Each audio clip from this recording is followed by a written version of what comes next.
السلام عليكم ورحمة الله وبركاته. ازيكم عاملين ايه؟ لو مهتم جدا ومفيد فعلا من التطبيقات اشترك في القناة وفعل زر الجرس عشان يوصلك كل ما جديد ومفيد فعلا من التطبيقات. في القناة عندي اقدر افك التطبيقات الحديثة اللي تسهل لك حياتك اليومية والتطبيقات الفيك وكمان التطبيقات الهاكر. النهارده ان شاء الله مع شرح تطبيق جديد هو اسمه V720. التطبيق ده مساحته 54 ميجا وحمله اكتر من مليون شخص. التطبيق ده تطبيق خاص بكاميرات المراقبة. تقدر من خلال التطبيق ده ان انت لو عندك كاميرا مراقبة او عايز تحول موبايل اللي عندك قديم لان انت تخليه كاميرا مراقبة تحطه في اي مكان. تقدر تشوف الاماكن اللي انت عايز، آه، يعني عايز تحطه مثلا في البيت عندك وتعرف البيت عندك بيحصل فيه ايه اثناء انت تكون في العمل بتاعك، او عايز تحطه في العمل بتاعك وعايز تعرف العمل بيحصل فيه ايه اثناء ما انت تكون في مكان تاني او في شغل تاني او في البيت. عايز تحطه قدام باب شقتك بحيث ان لو حد جه يخبط عليك تقدر تفتح من الموبايل بتاعك على طول وتشوف الشخص اللي بيخبط عليك قدام الباب.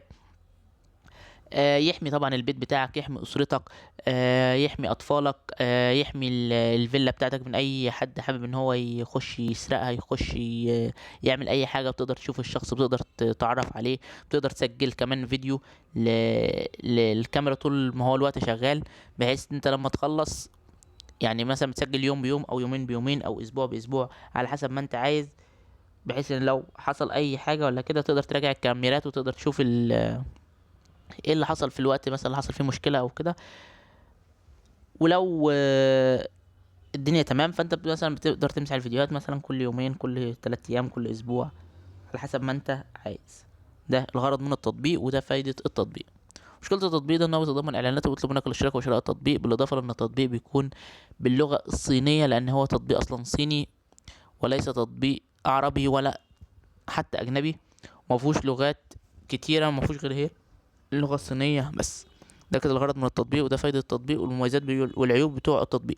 لو عجبك شرح التطبيق يا ريت تدوس لايك للفيديو. لو عايز شرح التطبيق معين يا ريت تكتب لي في الكومنت. لو شفت ميزة او عيب للتطبيق في اي تحديث من التحديثات القادمة اكتبها في تعليقات الفيديو. بمناسبة لو شفت ميزة او عيب اكتبها في تعليقات الفيديو، فده دايما تنويه بننوه عليه في اخر كل فيديو علشان لو اي حد شاهد الفيديو وحمل التطبيق واكتشف حاجة مختلفة يكتبها في التعليقات. واحنا دايما بنثبت التعليقات بتاعت الناس سواء الايجابية او السلبية. الكلام ده بنقوله ليه؟ بنقوله عشان بعض الناس اللي بتخش تشوف الفيديوهات اللي موجودة على القناة، وبالذات الفيديوهات اللي موجودة على القناة بقالها فترة طويلة، بقالها سنة واكتر من سنة، بعد كده تحمل التطبيق وبعد كده تلاقي في حاجه مختلفه تكتب في التعليقات تقول لك ليه مش قايلين كل الحاجات الايجابيه وليه مش قايلين كل الحاجات السلبيه. ده ببساطه لان وقت شرح التطبيق ونزول الفيديو ما كانتش الحاجات دي موجوده. اما لو انت شاهدت الفيديو بعد نزوله بيوم بيومين باسبوع شهر هتلاقي كل الحاجات اللي انا قايلها في التطبيق او في الفيديو هي اللي موجوده في التطبيق بالظبط. عشان احنا بنشرحها دي تطبيقات يعني بننزل لها تحديثات مستمريه، يعني ممكن كل يومين، كل اسبوع، كل شهر ينزل التطبيق تحديث يغير من معالمه كلها. عشان كده دايما بنأكد وبننوه ان لو لقيت حاجه مختلفه اكتبها في التعليقات كمساعده منك ومساهمه لاي شخص تاني حابب ان هو يشاهد الفيديو، يحمل التطبيق ويتعامل على التطبيق. وشكرا، سلام عليكم.